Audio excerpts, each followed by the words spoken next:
Ya, shalom Bapak Ibu yang dikasihi Tuhan. Halo. Shalom. Shalom Pak. Shalom Pak. Ya, selamat malam dalam meeting malam hari ini.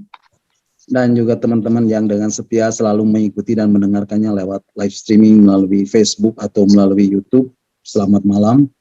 Jumpa lagi bersama saya Stefanus Triwijaya di dalam renungan-renungan arti kehadiran Tuhan. Kiranya damai sejahtera dan sukacita Natal ada bersama-sama dengan kita. Haleluya. Nah Bapak Ibu, ini adalah satu kasih karunia, satu kesempatan yang masih Tuhan berikan buat saya untuk menyampaikan kebenaran daripada firman Tuhan, dan biarlah ini boleh menjadi berkat buat kita semua yang mendengarkannya. Bapak Ibu, satu hal yang selalu saya tekankan bahwa kita harus ingat bahwa Tuhan menciptakan kita dengan satu tujuan, yaitu untuk menjadi penyembah-penyembah Dia. Penyembah-penyembahnya menjadi penyembah-penyembah Tuhan. Dan Bapak Ibu bisa menyembah Tuhan ketika Bapak Ibu berada di dalam hadirat Tuhan. Ketika Bapak Ibu menghadirkan kehadirannya. Ketika Bapak Ibu menghadirkan hadirnya Tuhan di dalam hidup Bapak Ibu. Dan saya percaya hadirat Tuhan begitu luar biasa ketika kita tadi menyanyikan puji-pujian, sembah dan puji Dia, sembah dan puji Dia. Dia Raja segala Raja. Yesus Raja segala Raja telah lahir ke dalam dunia untuk penyelamatan kita dan memberikan kita hidup yang kekal. Nah Bapak Ibu, malam hari ini kita akan kembali merenungkan bagian-bagian firman Tuhan, dan kita akan lanjutkan merenungkan firman Tuhan tentang arti kehadiran Tuhan bagian yang ke-54. Dan Bapak Ibu bisa mendengarkan kembali renungan-renungan arti kehadiran yang sudah saya sampaikan, yang sudah Pak Hens share lewat link Facebook atau link YouTube melalui WhatsApp @discipleship@zoom. Bapak Ibu, malam hari ini kita akan melanjutkan dan merenungkan kembali bagian-bagian firman Tuhan tentang arti kehadiran Tuhan yang bagian ke-54. Dan malam hari ini saya beri tema dengan judul tema In His Presence. Dan ini adalah bagian yang kelima. Nah Bapak Ibu, siap diberkati malam hari ini?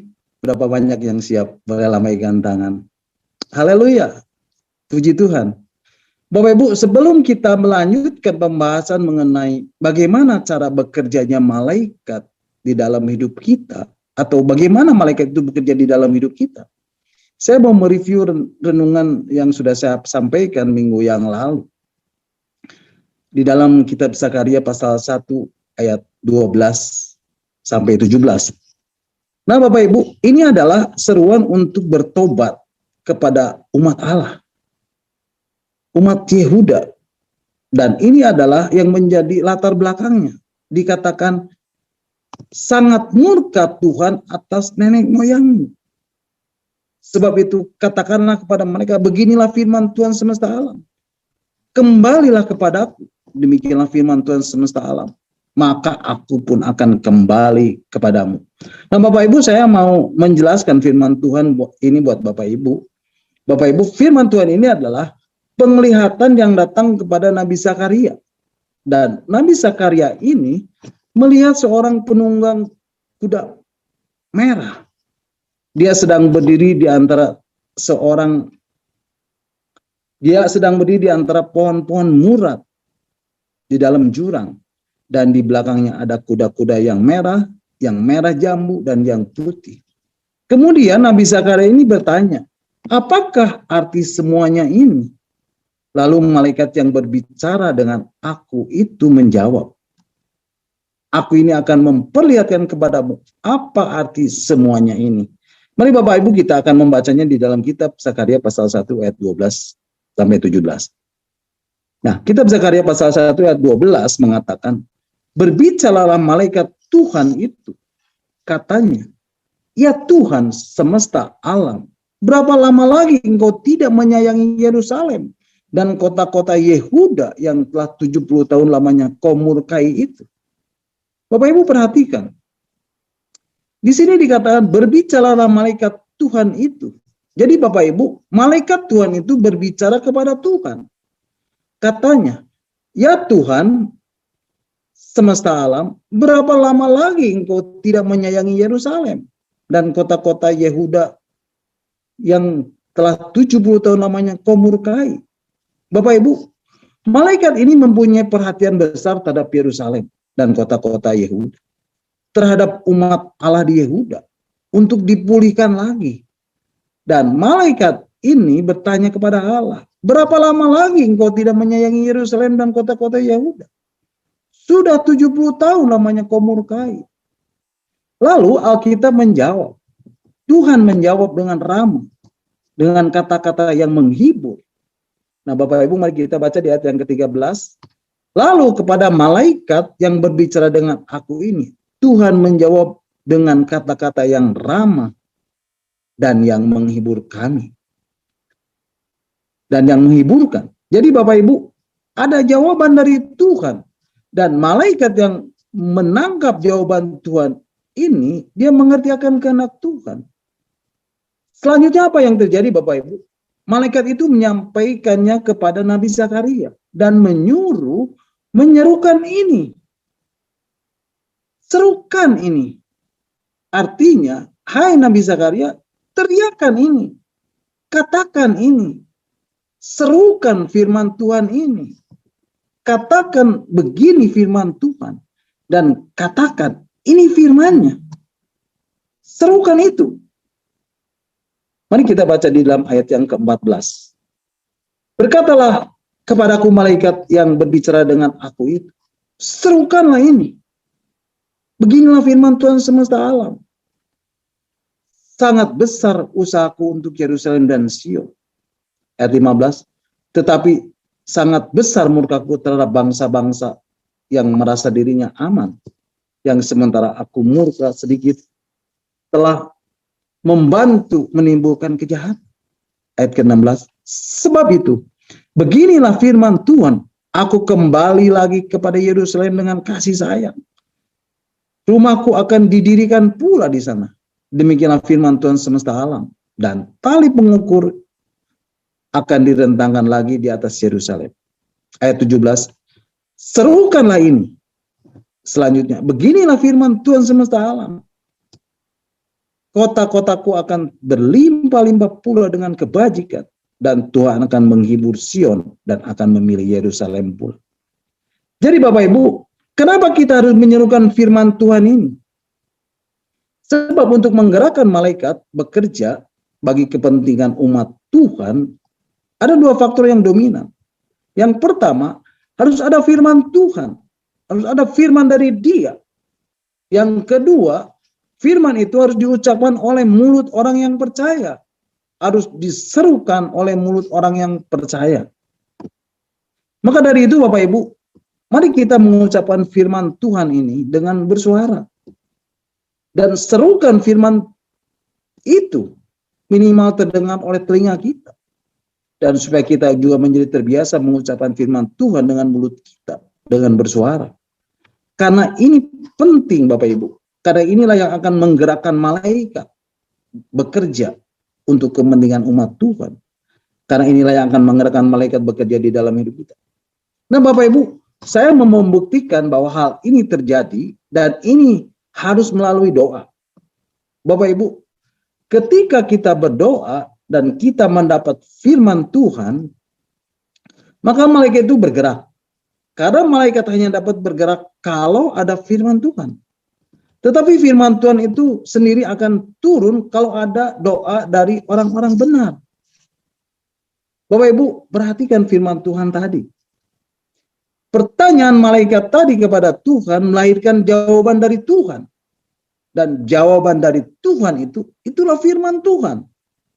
Jadi Bapak Ibu, kita sebagai orang-orang Kristen, orang-orang percaya, anak-anak Tuhan, murid-murid Yesus, haruslah selalu dengan tekun berdoa untuk dapat menggerakkan heaven helper, untuk mendapatkan pertolongan surga di dalam hidup kita. Bapak Ibu, malaikat itu tidak dapat bergerak atas kemauan kita, atas kemauan manusia. Malaikat itu tidak bisa diperintah-perintah untuk kepentingan manusia. Tidak bisa Bapak Ibu. Malaikat itu hanya dapat bergerak kalau ada firman Tuhan.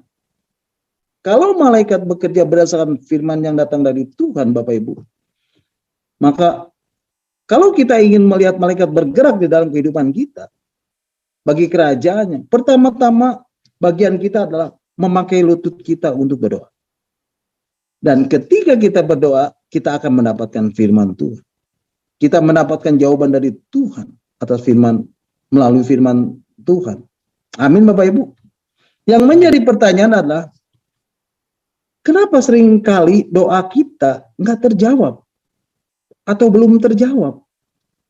Bapak Ibu, ada 3 hal yang harus kita perhatikan, Bapak Ibu. Yang pertama, kita berdoa, tetapi doa kita menabrak benteng-benteng penahan yang iblis buat di atas kita. Sehingga doa kita mental dan kata-katanya menjadi sia-sia.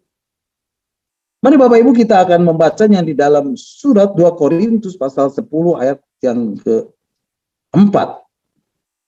Surat 2 Korintus pasal 10 ayat yang ke-4 mengatakan, karena senjata kami dalam perjuangan bukanlah senjata duniawi, melainkan senjata yang diperlengkapi dengan kuasa Allah yang sanggup untuk meruntuhkan benteng-benteng. Nah Bapak Ibu, firman Tuhan mengatakan dengan jelas, karena senjata kami dalam perjuangan bukanlah senjata dunia, melainkan senjata yang diperlengkapi dengan kuasa Allah yang sanggup untuk meruntuhkan benteng-benteng. Jadi Bapak Ibu, benteng-benteng inilah yang dibuat iblis untuk menahan doa-doa kita itu untuk sampai kepada Tuhan. Inilah benteng-benteng penahan yang iblis buat di atas kita pada diri kita. Dan ini adalah tipu muslihat dari iblis, Bapak Ibu. Di dalam Efesus pasal 6 ayat yang ke-11 dikatakan, Efesus pasal 6 ayat 11 dikatakan, kenakanlah seluruh perlengkapan senjata Allah, supaya kamu dapat bertahan melawan tipu muslihat iblis. Nah Bapak Ibu, apa itu tipu muslihat iblis? Bapak Ibu, tipu muslihat ini adalah senjata yang paling kuat dari iblis. Kenapa Bapak Ibu? Bapak Ibu tahu sebabnya? Mari Bapak Ibu perhatikan hal ini dengan baik-baik.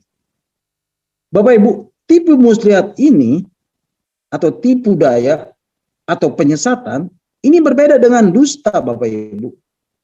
Kalau dusta, Bapak Ibu pasti dengan mudah membedakannya, bukan?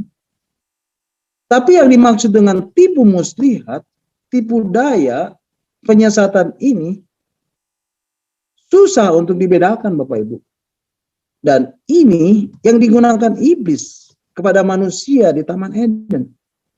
Dan ini juga yang digunakan pada setiap kita, orang-orang Kristen, orang-orang percaya, anak-anak Tuhan, murid-murid Yesus. Apa itu tipu muslihat? Tipu daya atau penyesatan ini Bapak Ibu. Tipu muslihat atau tipu daya dan penyesatan adalah kebenaran yang dicampur dengan dusta. Nah Bapak Ibu, bagaimana kita dapat memisahkan kebenaran yang sudah dicampur dengan dusta ini? Susah Bapak Ibu. Dan inilah yang dipakai oleh iblis sampai saat ini. Di era digital ini, Bapak Ibu, dengan kemajuan teknologi yang sangat cepat, iblis mengindu dan menempel di situ. Ketika Bapak Ibu tidak mengikuti teknologi, Bapak Ibu ketinggalan zaman. Tetapi sebaliknya, ketika Bapak Ibu menggunakan teknologi ini, kerugiannya juga harus Bapak Ibu terima. Banyak hal yang dapat membuat kita berdosa, karena banyak yang dapat kita akses dengan mudah lewat teknologi. Dalam teknologi ini konsep yang dipakai oleh kuasa gelap sampai saat ini Bapak Ibu. Tetapi Alkitab berkata, kenakanlah seluruh perlengkapan senjata Allah, supaya kamu dapat bertahan melawan tipu muslihat iblis.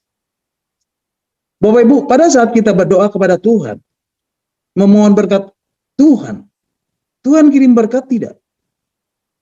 Kirim Bapak Ibu. Tuhan kirim berkat buat kita. Dan berkat itu Bapak Ibu dengar baik-baik. Berkat Tuhan itu yang Tuhan kirim dari sorga kepada kita, kepada Bapak Ibu Saudara dan saya, tidak bisa dibatalkan oleh iblis. Tidak bisa Bapak Ibu. Tuhan bilang kirim. Dan berkat itu tidak bisa kembali dengan sia-sia. Tapi iblis tahu caranya. Untuk supaya kita, Bapak Ibu Saudara dan saya, mundur dari Tuhan. Tahu Bapak Ibu? Iblis tahu persis caranya Bapak Ibu. Caranya adalah Bapak Ibu dibikin kecewa sama Tuhan.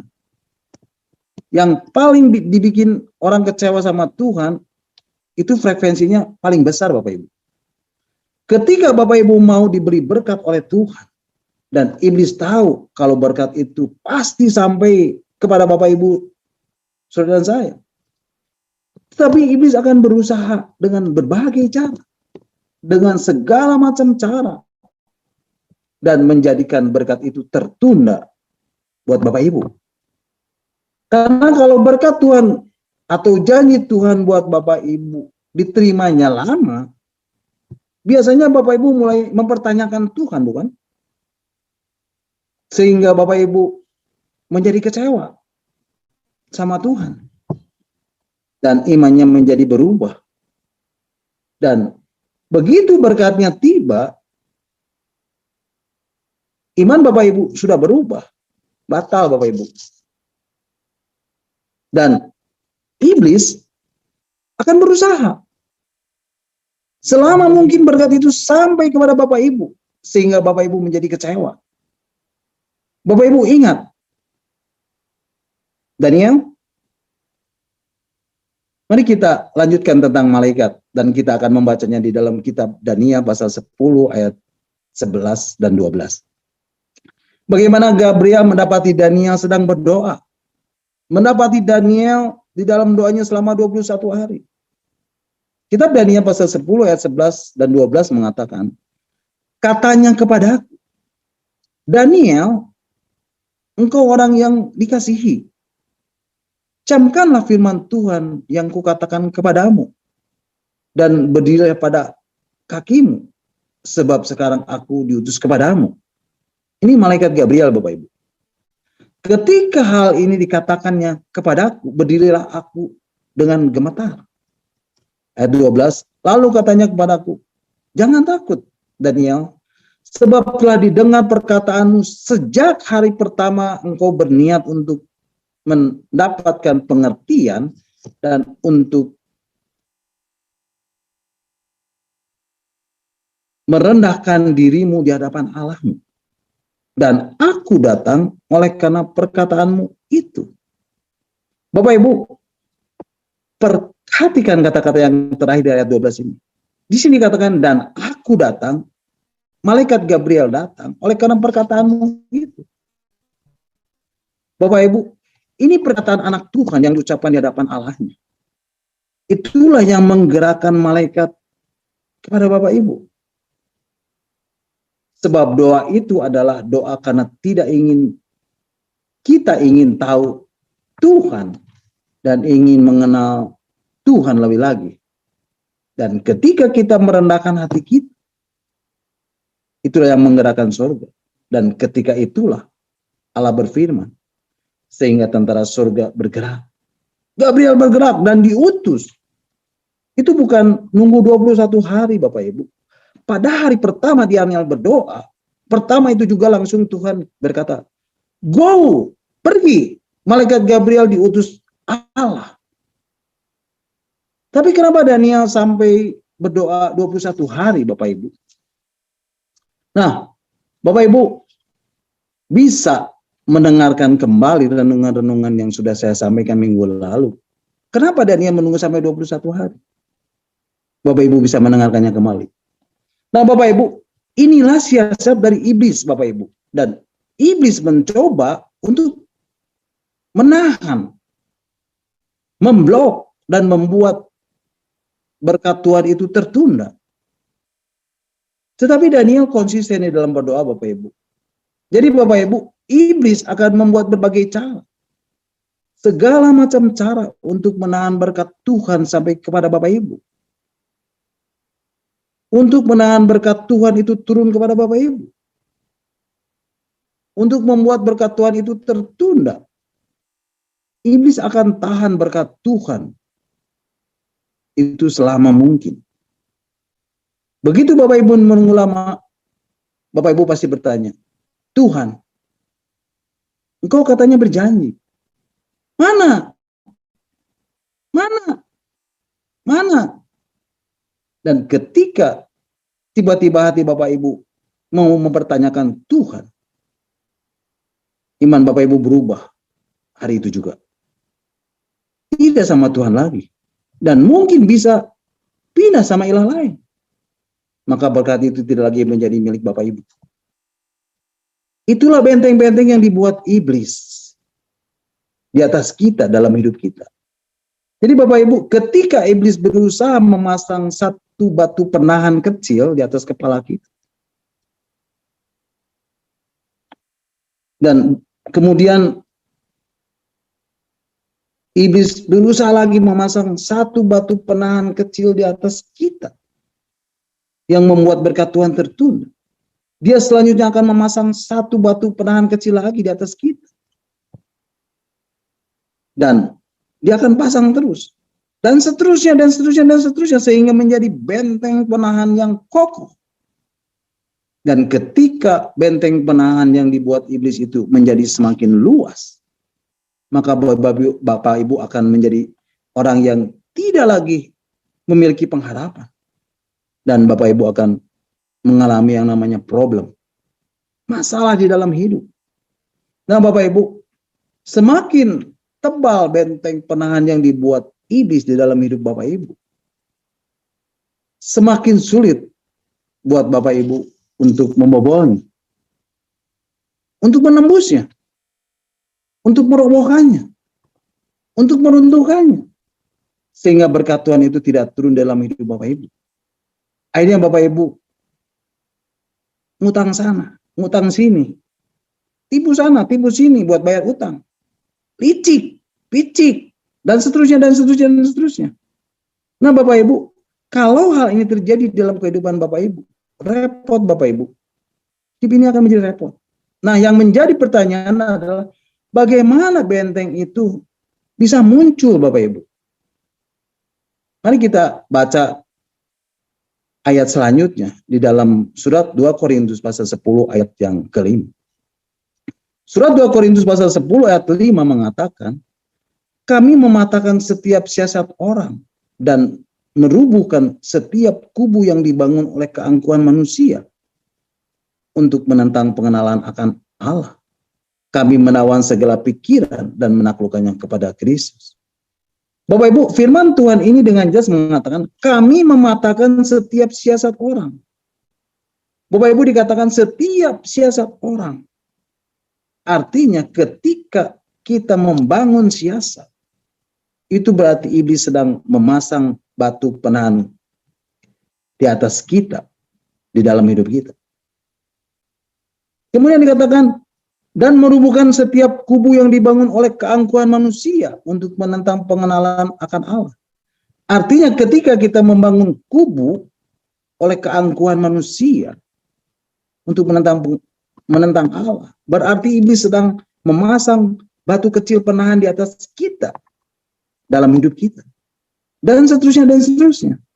Kami menawan segala pikiran dan menaklukkannya kepada Kristus. Artinya melalui segala pikiran kita. Pikiran-pikiran yang najis di hadapan Allah. Itu berarti iblis sedang memasang satu batu kecil penahan di atas kita. Di dalam hidup kita. Sehingga ketika batu-batu kecil penahan itu dipasang iblis menjadi banyak.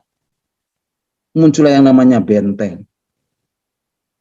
Nah, yang menjadi pertanyaan adalah bagaimana kita menjumpai hadirat Tuhan? Bagaimana kita dapat berjumpa dengan hadirat Tuhan? Bapak Ibu, yang harus kita lakukan adalah kita harus merubuhkannya. Kita harus menembusnya. Kita harus membobolnya. kita harus menghancurkan benteng-benteng penahan di atas kita yang dibuat iblis tadi. Bagaimana caranya?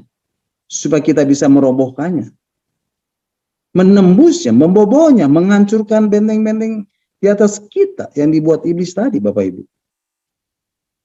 Apakah dengan berbahasa roh, benteng penahan iblis yang dibuat di atas kita menjadi roboh? Tidak, tidak Bapak Ibu. Tetapi dikatakan apa Bapak Ibu? Kata-katamu sia-sia saja diucapkan di udara. Ini Bapak Ibu, kita akan baca firman Tuhan di dalam surat 1 Korintus pasal 14 ayatnya ke-9. Surat 1 Korintus 14 ayat 9. Ya, surat 1 Korintus 14 ayat 9 mengatakan, demikian juga kamu yang berkata-kata dengan bahasa roh. Jika kamu tidak mempergunakan kata-kata dengan jelas, bagaimana orang dapat mengerti apa yang kamu katakan? Kata-katamu sia-sia saja. Kamu ucapan di udara. Jadi Bapak Ibu, ketika kita berdoa kepada Tuhan dan berkata-kata dengan bahasa, maka apapun yang didoakan itu, jika Bapak Ibu tidak mempergunakan kata-kata yang jelas, sehingga orang dapat mengerti, maka doa Bapak Ibu adalah kata-kata yang sia-sia. Adalah kata-kata yang sia-sia diucapkan di udara dan tidak memiliki power. Dan ketika doa atau kata-kata itu menabrak benteng penahan yang iblis buat di atas kita, maka doa atau kata-kata itu akan berlalu begitu saja dan menjadi sia-sia. Dan ini banyak dilakukan oleh orang-orang Kristen, orang-orang percaya, anak-anak Tuhan, murid-murid Yesus. Ketika berdoa dan setelah berdoa, tapi doanya menabrak benteng penahan yang dibuat iblis di atas kita. Mentok Bapak Ibu, mental Bapak Ibu, dan mantul balik Bapak Ibu. Dan menjadi sia-sia. Inilah tipe orang Kristen yang pertama, dan ini jumlahnya banyak Bapak Ibu. Yang kedua adalah karena kamu tidak berdoa. Yakobus pasal 4 ayat yang kedua mengatakan, Yakobus pasal 4 ayat 2 mengatakan, lalu kamu membunuh.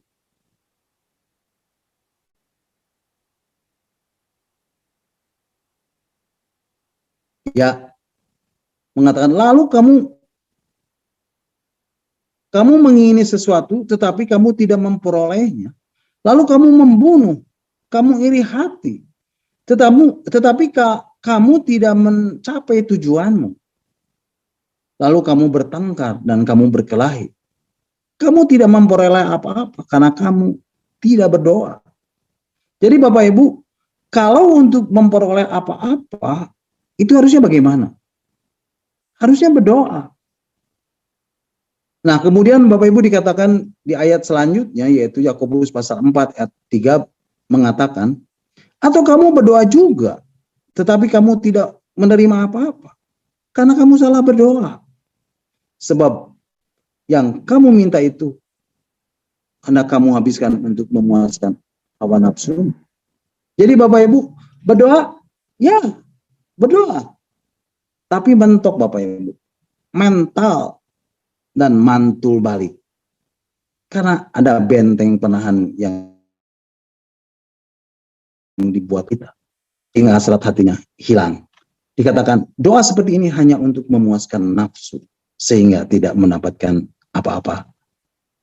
Nah Bapak Ibu, tipe orang yang ketiga adalah orang yang ketika berdoa, maka langit terbuka.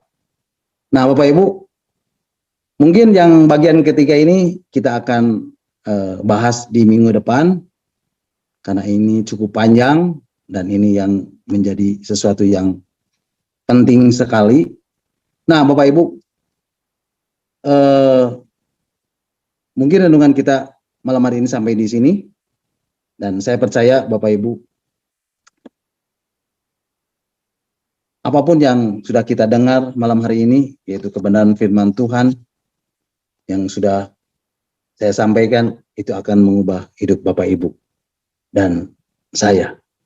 Dia adalah firman yang hidup, dia adalah firman yang kuat, firman yang menembus setiap dimensi. Walaupun apapun, bagaimanapun, sekalipun hidup Bapak Ibu, saudara dan saya. Dan percayalah, ketika Bapak Ibu, saudara dan saya mencari kebenarannya, maka semuanya akan ditambahkan kepada Bapak Ibu. Amin. God bless you all.